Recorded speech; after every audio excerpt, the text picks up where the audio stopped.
my God! They killed Kenny! Hand me the modeling glue. We need more fur over here. Who has a worse life, Kenny McCormick or Butters Stotch?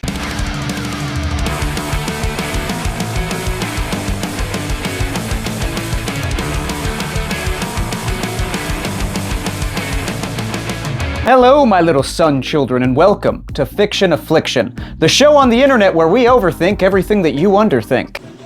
Yeah, well, you know, that's just like, your opinion, man.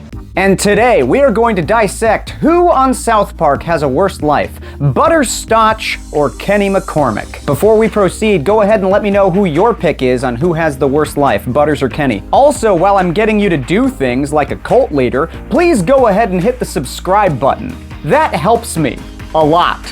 Do it!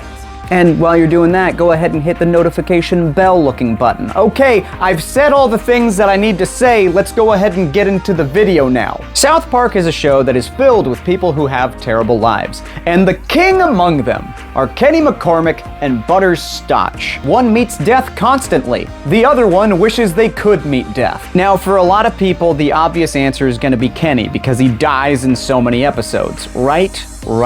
But I'd also say that that's the argument going against him. He's able to die in so many episodes because he can't fully die. You know who can die? Who's the kid with a heart full of magic? Everyone knows it's Butters. That's me! When we're talking about physical pain, yes, Kenny does die in multiple episodes, but Butters is so physically abused constantly and by so many different people throughout the series. Butters' parents abuse him. Like, all the time. It's bad. It's so bad to the point where he comes home from school one day, tells his parents that there's a list that says which students are cute, and he's not one of the ugly ones, and they respond with, "Good, we don't have to ground you." Remember that episode when Cartman pretends to be Butters and then calls Butters his parents and curses them out? His parents come home so quickly, with such fury. They wreck up shop with Butters.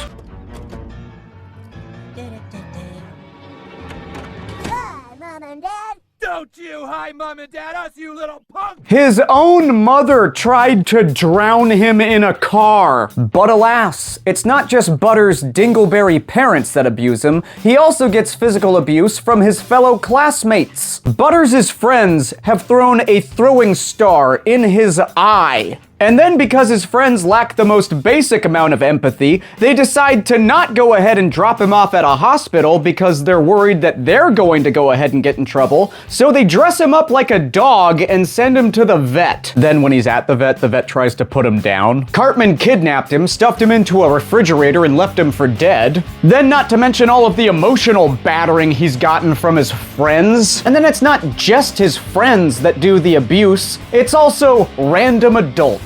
Like when he was almost blown up by terrorists. Or when he was, probed. Imagination Land was something terrible. We don't want to jump to conclusions, but we're worried that maybe somebody kidnapped Butters, over and over again, and then fed his to wild animals. I don't know what the that was. But enough about Butters. Let's move on to Kenny's physical pain. The worst part about Kenny's continuous deaths is that he knows it's going to keep on happening. We find out in an episode that he's aware of his deaths, but no one else is. How psychologically terrifying is that? To just be living in this constant state of fear, wondering when's the next one coming. I know it's gonna happen sometime soon, but when? The one upside is that Kenny's deaths are usually fairly quick. Like a Mack truck hitting him at 100 miles an hour. He's not feeling anything from that. Like him getting blown up. But then there's definitely the deaths that he does feel, like when he's eaten alive by rats. Or the spontaneous human combustion. I know that one's terrible because I actually looked up on the internet what happens when you burn alive, then I had to put in parentheses for a book that I'm writing. I'm sure I'm on someone's list now. And to the NSA agent who's definitely flagged me and has been watching my every move online, how you doing, Stan? It's been a while. How are your kids doing? I know that they went to college like last fall. How's that been going? But imagine the emotional toll that has to take to understand that you're going to keep on dying and no one else understands this. You have no one that you can vent to. No one's going to understand the pain that you go through. That's gonna feel so lonely. Alright, it's gonna make you feel like no one cares. But then here's another thing that we haven't been thinking about. Kenny has seen the other side. That's enough to make a man go crazy. First things first, when you go to the other side, I'm sure it's something that your brain as a human being can't possibly fathom. Secondly, if the afterlife is something bad, then he has to experience that. Even for a short time, that's probably awful, like the worst thing ever. If it's something good, then he has to come back to life understanding that he doesn't have the good thing anymore, and he has to be back in South Park waiting to be killed again. I don't want to know what type of post-traumatic stress that kid's dealing with. So as far as physical pain goes, these two have some things to deal with. They're both very different things that they have to deal with, but both very crappy things that they have to deal with. With Kenny, he dies over and over again, but he always comes back. I always come back. Butters, meanwhile, is just being constantly tortured, and we don't know if he's gonna come back from the dead.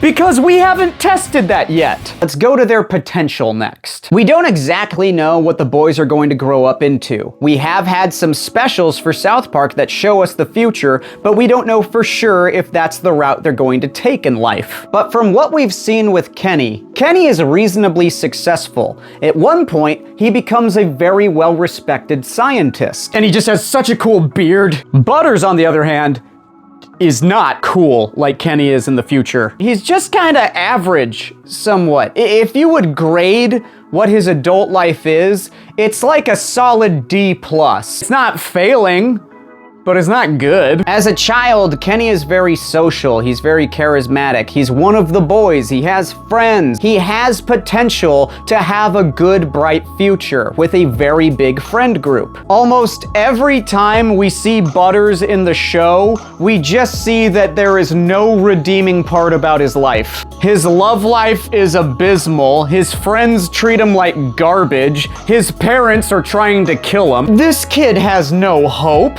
I mean, for God's sake, he's turning into a supervillain. He's not gonna have a bright future ahead of him. He's gonna have a life of crime that's gonna lead him to the big house. That's what he can look forward to. And speaking of criminals, it's time to talk about our sponsor, Grifters Cola, now made with 75% more monkey blood. What? They were making it with monkey blood already? They said 75% more.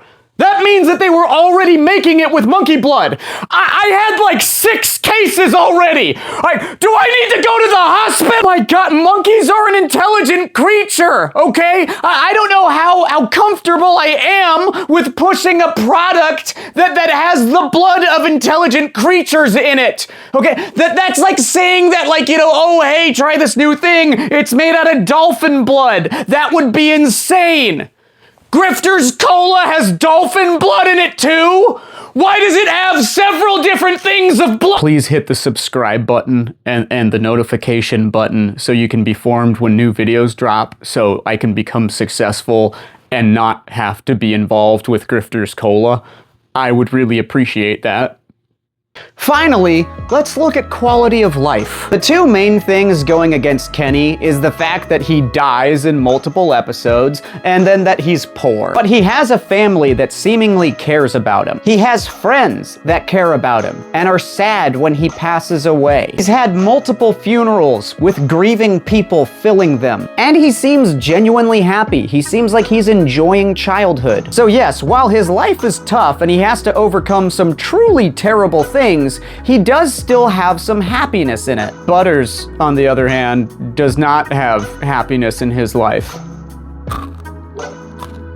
No one loves this kid, okay? His family is trying to kill him, his friends take advantage of him, full-grown adults do not treat him well, and even his journey into the world of crime as a supervillain is filled with failure and embarrassment. Kenny seems to be doing better as the show goes on. During the first half of the show's run, he was dying left and right.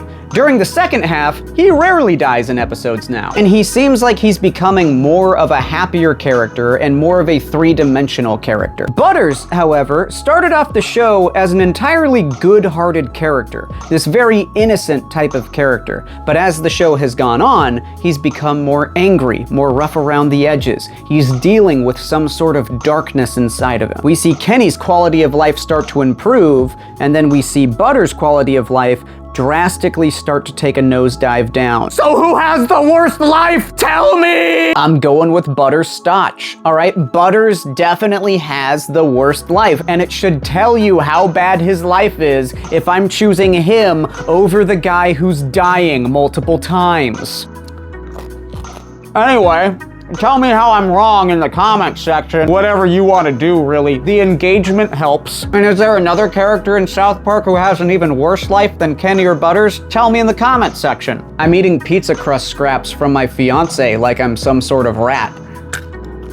Anyway, guys, this video has been sponsored by Grifters Cola. Go ahead and hit that subscribe button because it does help. And while you're hitting the subscribe button, make sure you hit that notification bell-looking button so then you're notified every single time an episode drops. If you like Fiction Affliction, we drop a new episode every Tuesday at 12 p.m. Pacific time. I'll see you then. Anyway, guys, that's all the time we have for today. Now I gotta go and see a gerbil about Richard Gere.